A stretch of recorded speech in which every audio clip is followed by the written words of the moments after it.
मोर बड़े मन ला मोर प्रणाम, मोर बरोबर के मन ला मोर राम राम, मोर छोटे मन ला मोर बहुत अकन मैं संगवारी हो छत्तीसगढ़ी सोच गोठ यूट्यूब चैनल में आप सब जन के स्वागत है। जी हाँ संगवारी हो, अमलेश नागेश जी ला हर कोई जानथे।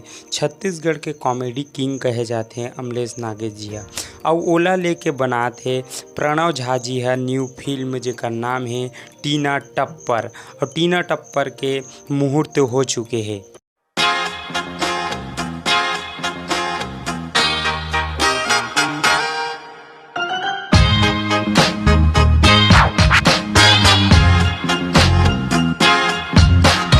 जी हाँ संगवारी हो, फिल्म टीना टप्पर के मेन किरदार में है अमलेश नागेश जी और दीक्षा जायसवाल जी, जिन ला आप मन देख चुके हो आज सवरेंगी जो ही चिनिए मोमो।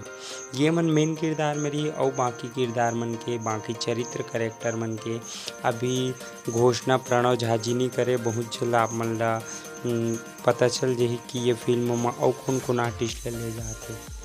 तो संगवारी हो, ये खबर आज के लिए इतना ही। चैनल में नया हो तो चैनल ला सब्सक्राइब करा, वीडियो में एक लाइक तो जरूर बनते।